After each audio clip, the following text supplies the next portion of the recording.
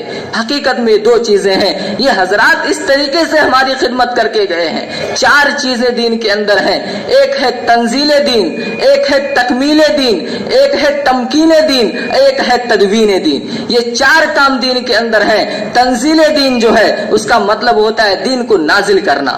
دین کو نازل کیا اللہ رب العزت نے، دین کو نازل کیا اللہ نے۔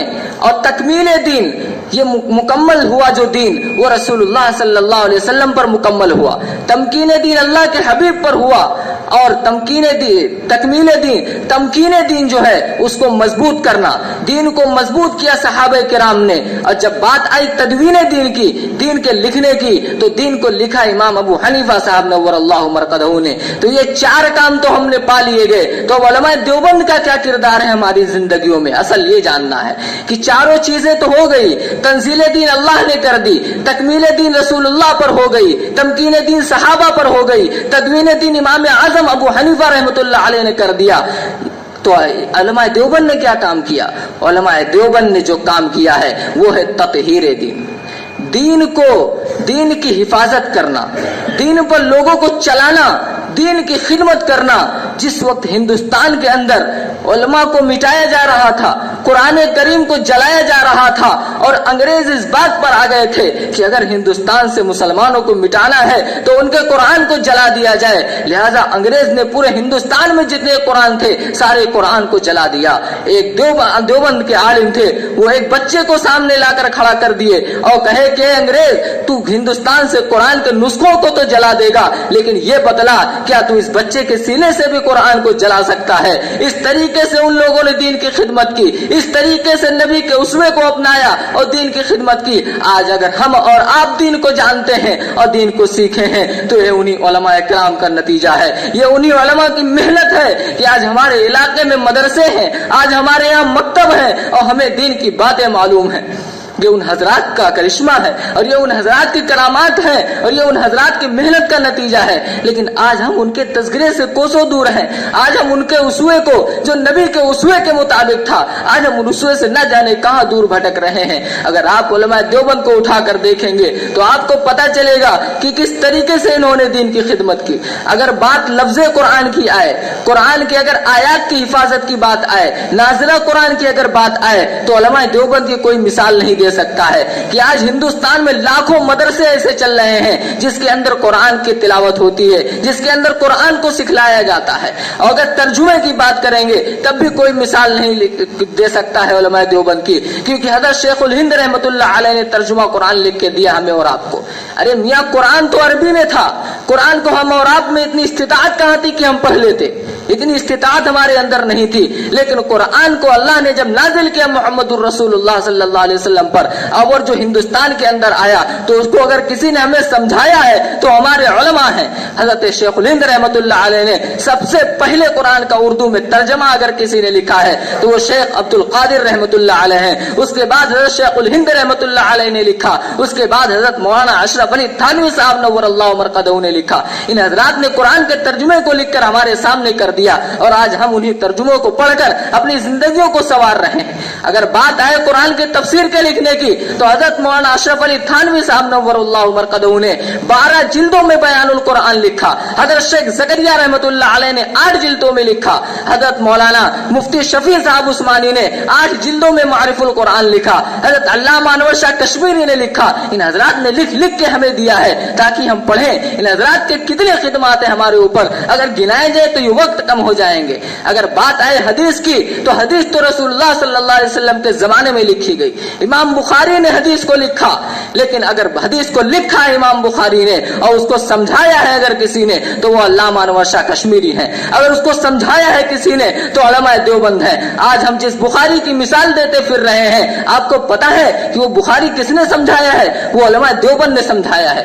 اگر بات کریں ترمذی شریف کی جو حدیث کی کتاب ہے تو اس کو بھی سمجھایا ہے علماء دیوبند نے. اگر بات کریں ابو داؤد شریف کی تو اس کو بھی سمجھایا اگر کسی نے تو علماء دیوبند ہے. شاہ ولی اللہ محدث دہلوی رحمۃ اللہ علیہ ہندوستان کے وہ پہلے محدث ہیں جو ہندوستان کے اندر حدیث کی تعلیم کو لے کر آئے اور ہندوستان کے اندر حدیث کی تعلیم کو عام کیا. ان کے جانے کے بعد ان کے بیٹے حضرت شاہ عبد العزیز محدث دہلوی رحمۃ اللہ علیہ نے, جنہوں نے ہندوستان کے اندر سب سے پہلے فتویٰ دیا تھا کہ انگریز کے خلاف اور انگریز سے جنگ لڑنا ایک دم سے ضروری ہے, ایک دم سے ضروری ہونے کا فتویٰ جس نے دیا تھا وہ شاہ عبد العزیز صاحب تھے. ان حضرات نے یہ خدمات انجام دیے ہیں, تب آج جا کے ہم اور آپ آسانی کے ساتھ پڑھ رہے ہیں, آسانی کے ساتھ دین پر چل رہے ہیں. اگر آج میں اس مائک پہ کھڑے ہو کے بول رہا ہوں تو یہ بھی انہیں علماء دیوبند کا, ہمارے علماء کا یہ جو ہے کردار ہے کہ انہوں نے ہمیں لفظ بلفظ سکھایا, جو انہوں نے ہمیں قرآن کی تفسیر کا علم دیا. قرآن کے الفاظ بھی ہم نہیں پڑھ سکتے ہیں, نماز کے اندر سورہ فاتحہ بھی ہم نہیں پڑھ پاتے اگر یہ علماء نے دین کی اس طرح سے خدمت نہ کی ہوتی. آپ سینکڑوں ملکوں پر قاہرانہ نظر ڈال لیں, ایک بھی ایسا ملک نہیں ملے گا جس کے اندر خرافات نہ پایا جا رہا ہو. لیکن علماء دیوبند کا ایک کردار ہے کہ آج یہاں پر ہم سارے خرافات سے دور ہیں. ہمارے عقائد کو اگر کسی نے مضبوط کیا ہے تو انہی علماء دیوبند نے کیا ہے. آج گھر گھر کے اندر بہشتی زیور گھوم رہا ہے اور ہم گھر گھر کے اندر بہشتی زیور اور بہشتی ثمر اور کتاب الفتاوا اور کتاب المسائل جیسی کتابوں کا ہم مطالعہ کر کے اپنی زندگیوں کو نکھار رہے ہیں. یہ لکھنے والے کون ہیں؟ یہ کون ہمارے ہاتھوں میں دے دیا؟ آج ہر مسجد کے اندر فضائل اعمال اور منتخب حدیث پایا جا رہا ہے. اس کو لکھنے والے کون ہیں؟ یہی ہمارے علماء ہیں. یہی شیخ زکریا صاحب کاندھیلوی نور اللہ مرقدہ, یہ دیوبندی نہیں تو اور کیا ہے؟ یہ ہمارے یہ اکابرین ہیں جنہوں نے اس طریقے سے ہمارے دین کی خدمت کی اور آج دین کو آسان کر کے ہمارے اور آپ کے سامنے رکھ دیا. ہمیں ان حضرات کو کی عزت اپنے دل کے اندر رکھنی چاہیے, ان حضرات کی محبت میں رہنا چاہیے. یہ سب کی وجہ اصل جو تھی وہ یہی تھی کہ وہ حضرات نبی کے اسوے پر عمل کرتے تھے. نبی کا جو اسوہ تھا, نبی کا جو طریقہ تھا, نبی کا جو نمونہ تھا, اسی طریقے پر ان حضرات کی زندگی تھی. اگر ہم بھی چاہتے ہیں کہ ہمارا بھی کردار دنیا کے اندر بلند ہو, ہمارا بھی کردار آخرت کے اندر بلند ہو, تو ہمیں ان حضرات کے اسوہ پر چلنا پڑے گا. کیونکہ ہم ڈائریکٹ رسول اللہ صلی اللہ علیہ وسلم کو دیکھ نہیں سکتے, ہم کو ترتیب بترتیب ملانا پڑے گا. اگر آدمی کسی کے گھر کے اندر جانا چاہتا ہے, کسی کے آنگن میں جانا چاہتا ہے, تو ڈائریکٹ فلائٹ سے وہاں لینڈ نہیں کرے گا, بلکہ دروازہ سے پہلے اس کے دروازے پہ جائے گا, دروازہ کھولے گا, پھر ایک کمرہ پار کرے گا, پھر دوسرا کمرہ پار کرے گا, تب جا کے اس کے گھر کے اندر پہنچے گا. اگر ڈائریکٹ چلے جائے گا انسان تو وہ مجرم مانا جائے گا. اسی طریقے سے ہمیں ڈائریکٹ نہیں پہنچنا ہے اللہ کے حبیب تک, ہمیں پہلے علماء دیوبند کو لینا ہے. وہاں سے جس طریقے سے سلسلہ چلا ہے کہ پہلے اللہ کے حبیب, پھر صحابہ, پھر تابعین, پھر تبع تابعین, پھر ائمہ مجتہدین, پھر علماء کا یہ دور جس طریقے سے آیا ہے, ہمیں اسی دور سے چلنا ہے. ہمیں جو دور ملا ہے وہ علماء دیوبند کا دور ملا ہے, اور ہمیں جس نے دین سکھایا ہے اور ہمیں جنہوں نے نبی کا اسوہ اور جنہوں نے نبی کا نمونہ بتلایا ہے وہ علماء دیوبند نے بتلایا ہے، تو ہمیں انہی کے اسوہ پر چلنا ہے اور ہمیں انہی کے اسوہ پر پہنچ کر اور انہی کے اسوہ پر چل کر نبی کو پانا ہے اور اپنی آخرت کو سنوارنا ہے۔ اگر ہم ان کے اسوہ سے ہٹیں گے تو ہماری زندگی تباہی کی طرف جائے گی، اگر ہم ان کے طریقے سے ہٹیں گے اور ان کی باتوں سے ہٹیں گے تو ہمارے اور آپ کے اوپر جو ہے زوال آ جائے گا۔ بہرحال یہ باتیں بہت لمبی ہیں، اس کے لیے تفصیل وقت چاہیے۔ ایک نکاح ہے، آپ حضرات نکاح کو جو ہے سنیں اور نکاح ہوگا، اس وجہ سے میں اپنی بات کو انہیں مختصر باتوں پر ختم کرتا ہوں۔ اللہ رب العزت ہمیں اور آپ کو کہنے سننے سے زیادہ عمل کی توفیق عطا فرمائے، آمین۔ وما علینا الا